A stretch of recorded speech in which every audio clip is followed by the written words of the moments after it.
चलिए छात्रों, अभी तक हमने ज्यामिति की ट्रिक संबंधित सवाल समझे थे। अब हम आपको ज्यामिति का बेस बताते हैं, ज्यामिति में आकर होता क्या क्या है। शुरुआत करते हैं बिंदु से। ये बना दिया हम बिंदु, बन गया ना बिंदु। बिंदु कहलाता है, अगर पहला पॉइंट ले लिया जाए बिंदु, बिंदु वो कहलाता है पेन द्वारा किसी समतल स्तर पर रखे वापस उठा लेना। ये अगर पेन रखा, ये वापस उठा लिया, तो ये क्या बन गया? बिंदु। ये बिंदु कहलाता है। दूसरा नाम आता है रेखा। रे एक खींची गई लाइन रेखा कहलाती है, जिसका कोई भी अंत बिंदु नहीं होता है। ये इस तरफ भी कितनी बड़ी खींची जा सकती, इस तरफ भी कितनी बड़ी खींची जा सकती, इसका कोई अंत बिंदु नहीं होता है। बात करें किरण की, किरण की एक रेखा तो अनंत बिंदु तक जाएगी, दूसरी रुकी रहेगी, ये रहेगी किरण। इसमें दोनों तरफ बढ़ी रहेगी। किरण का एक बिंदु अंतिम होता है, मतलब एक अंतिम होता है, दूसरा अंतिम बिंदु नहीं होता है। इसको कितना ही बढ़ाया जा सकता है। रेखाखंड, रेखाखंड का दोनों अंत, इसलिए इसको ए और बी से दर्शाते हैं। कोई भी बिंदु से दर्शा सकते हैं, लेकिन रेखा के दोनों अंत बिंदु होते हैं। तिर्यक रेखा, पहले समांतर रेखा। समांतर रेखा, ये दो रेखाएं एक दूसरे के समान, एक दूसरे के समांतर जाती है, वो समांतर रेखाएं कहलाती। तो अगर इसको कोई रेखा काट रही है तो इसको तिर्यक रेखा बोले। ये दोनों समांतर रेखाएं, ये काटने वाली तिर्यक रेखा। और अगर एक रेखा को कोई रेखा काट रही है तो इसको प्रतिच्छेदी बोलते हैं। प्रतिच्छेदी रेखा। अगर इसको इस तरह से काट रही है तो इसको बोलते हैं लंब रेखा, क्योंकि ये लंबवत काट रही है, इसको लंब रेखा बोलेंगे। 90 डिग्री का कोण बनाएगी। तो ये हो गई रेखाओं से संबंधित सभी दिन।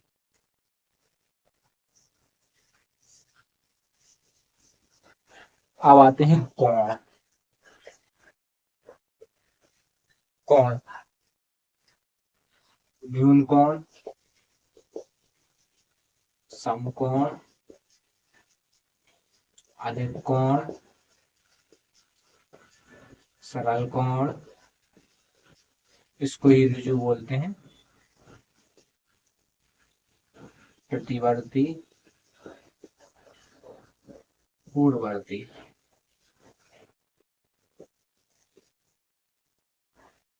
इस तरह से कोण होते हैं। जो 90 डिग्री से छोटा हो, 90 डिग्री से छोटा हो, वो कहलाता है न्यून कोण।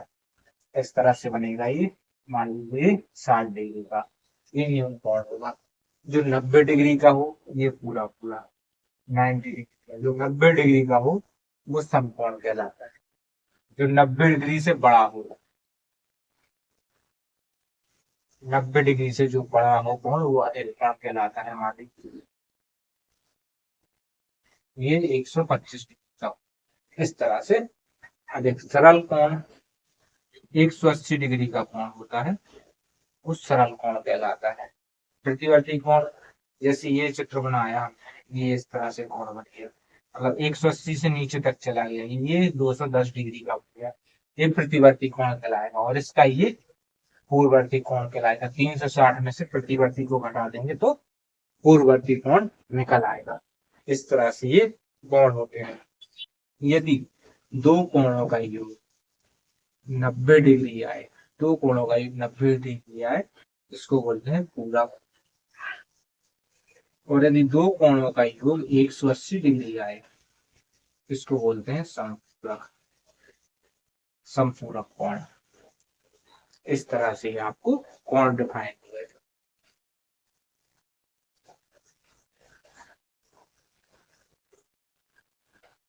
अब आते हैं त्रिभुज। त्रिभुज, समबाहु, समद्विबाहु, विषमबाहु। ये तीन तरह के कोण होते हैं, इसमें तीन नाम और आ जाते हैं। समबाहु त्रिभुज जिसकी तीनों भुजाएं बराबर हो, ए समबाहु त्रिभुज कहलाती है। तीनों भुजाएं बराबर हैं तो इसके तीनों कोण भी बराबर होंगे, ये बात याद रखना। समबाहु त्रिभुज में तीनों कोण और तीनों भुजाएं बराबर होती है। समद्विबाहु त्रिभुज जिसकी दो भुजाएं बराबर हों वो समद्विबाहु कहलाता है। यदि समद्विबाहु में 90 डिग्री का कोण में दो भुजाएं बराबर होती है तो समद्विबाहु समकोण त्रिभुज होता है, और अगर नहीं है बराबर तो समद्विबाहु ही होगा। विषमबाहु में तीनों भुजाएं बराबर नहीं होती हैं, ए बी सी। अब बात करते हैं समकोण त्रिभुज की। समकोण त्रिभुज में 90 डिग्री का कोण बनता है, ए बी। दो भुजाएं बराबर हैं तो ये समकोण समद्विबाहु, हमने समद्विबाहु में बताया था, समकोण समद्विबाहु। और ये अलग अलग भुजाएं हैं ए बी सी और 90 डिग्री का कोण बन रहा है तो सिर्फ इसको समकोण त्रिभुज बस बोले। अगर दो भुजाएं बराबर और 90 डिग्री का बनना है तो समकोण समद्विबाहु त्रिभुज बोलते हैं। हाँ, इसमें इन दो भुजाओं का योग तीसरी भुजा से बड़ा होता है। इन दोनों भुजाओं का योग तीसरी भुजा से बड़ा होता है और इन दोनों भुजाओं का अंतर तीसरी भुजा से कम होता है। ये क्वेश्चन बहुत आता है कि समकोण त्रिभुज में या कोई भी त्रिभुज में दो भुजाओं का योग तीसरी भुजा से क्या होता है, बड़ा या छोटा, या अंतर क्या होता है, बड़ा या छोटा। तो याद रखना, भुजाओं का योग, अन्य दो भुजाओं का योग तीसरी भुजा से बड़ा होता है, अन्य दो भुजाओं का अंतर तीसरी भुजा से कम होता है।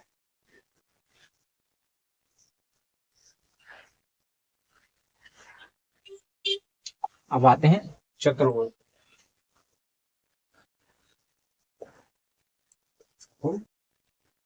चतुर्भुज के प्रकार: वर्ग, आयत, समांतर चतुर्भुज, समलंब चतुर्भुज, और वर्ग के अपोजिट लेते हैं समचतुर्भुज। वर्ग ये होता है, समचतुर्भुज ये होता है। इसकी भी चारों भुजाएं बराबर, ए। इसकी भी चारों भुजाएं बराबर। ये वर्ग है, ये समचतुर्भुज। वर्ग की चारों भुजाएं बराबर होती हैं। वर्ग के सभी कोण 90 डिग्री के होते हैं, लेकिन इसमें सभी कोण 90 डिग्री के नहीं होते। वर्ग के दोनों कोण बराबर, दोनों विकर्ण बराबर होते हैं। समचतुर्भुज के दोनों विकर्ण बराबर नहीं होते, सिर्फ इनकी भुजाएं बस बराबर होती हैं, समानता यही है। बाकी अंतर, इसमें 90 डिग्री के कोण बनते हैं, इसमें 90 डिग्री के कोण नहीं बनते। इसके विकर्ण बराबर होते हैं वर्ग के, समचतुर्भुज के विकर्ण बराबर नहीं होते। इसके विकर्ण प्रतिच्छेद करते हैं, इसके विकर्ण लंबवत काटते हैं। इसके विकर्ण में 90 डिग्री का कोण बनता है, इसके विकर्ण में नहीं बनता है। समचतुर्भुज के विकर्ण लंबवत काटते हैं, मतलब विकर्णों पर 90 डिग्री का कोण बनता है, लेकिन वर्ग को विकर्णों पर 90 डिग्री का कोण नहीं बनता। ये होगा इसके गुण। अब बात करते हैं आयत और समांतर चतुर्भुज। ये है आयत, ये समांतर चतुर्भुज। आयत की आमने सामने की भुजाएं बराबर होती है, समांतर चतुर्भुज की भी आमने सामने की भुजाएं बराबर होती है, दोनों में एक समानता है। आयत के विकर्ण बराबर होते हैं, समांतर चतुर्भुज के विकर्ण बराबर नहीं होते। इसके विकर्ण लंबवत, इसके विकर्ण में लंबवत नहीं होता, इसके विकर्ण लंबवत काटते हैं, मतलब इसके विकर्ण में 90 डिग्री का कोण बनता है जहां पर प्रतिच्छेद करते हैं, और जहां पर ये प्रतिच्छेद करते हैं वहां पर 90 डिग्री का कोण नहीं बनता। आयत में सभी कोण 90 डिग्री के होते हैं, समचतुर्भुज में सभी कोण, समचतुर्भुज में कोई भी कोण 90 डिग्री का नहीं होता। ये दोनों, ये है इन दोनों में समान। अब आखिरी बचा है सबलंब चतुर्भुज। सबलंब चतुर्भुज ऐसा होता है, ये समांतर होती हैं, ये दोनों बराबर होती हैं। अगर इसको दे दिया जाए, ये समांतर है, ये दोनों बराबर, ये है ये, समलंब चतुर्भुज की जो भुजाएं हैं आमने सामने की ये समांतर रहती हैं और बाकी की दो भुजाएं बराबर होती हैं। इस तरह से ये 5 प्रकार के चतुर्भुज।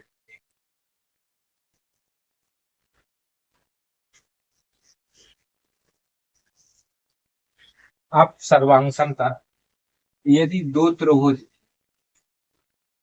ये A B C D E F, अगर इसके कोण बराबर, इसकी भुजाएं बराबर, तो ये सर्वांग कहलाते हैं। कोण भी बराबर होने चाहिए और भुजाएं भी बराबर होने चाहिए। अगर ये भुजा 5 की है तो ये भी 5 होनी चाहिए। ये 60 डिग्री का कोण है तो ये भी 60 डिग्री का कोण।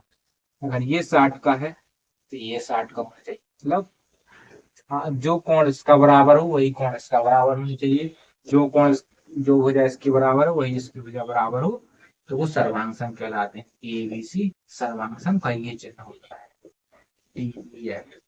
और समरूप, ये त्रिभुज है, ये त्रिभुज है, एक से दिखने चाहिए। समरूप समा एक से दिखना चाहिए। ये नहीं है कि इसका 2 है, इसका 7 भी हो सकता है, इसका 3 है, तो अगर इसको 8 कर दिया जाए तो ये 12 होगा। अगर ये 5 है तो 2 चौको 8, तो 5 चौको 20, ऐसा होगा।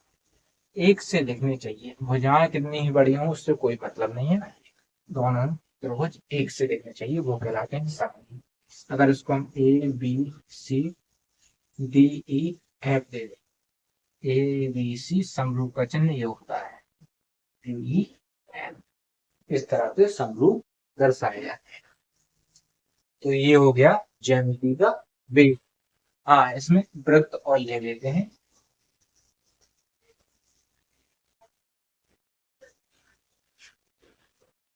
वृत्त, ये है वृत्त।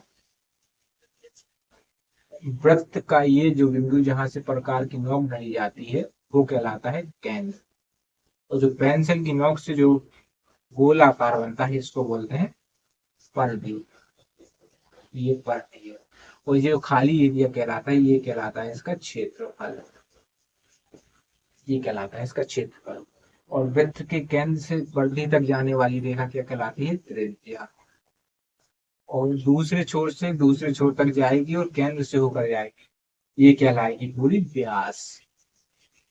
और एक छोर से दूसरे छोर में वृत्त में जाए लेकिन केंद्र से होकर न जाए, वो कहलाएगी जीवा।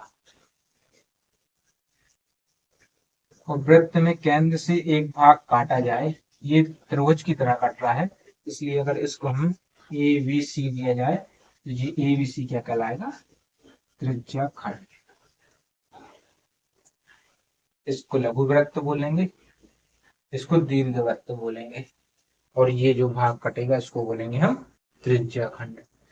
इस तरह से त्रिभुज में टाइप्स होते हैं, तो आपको ये याद रखना है।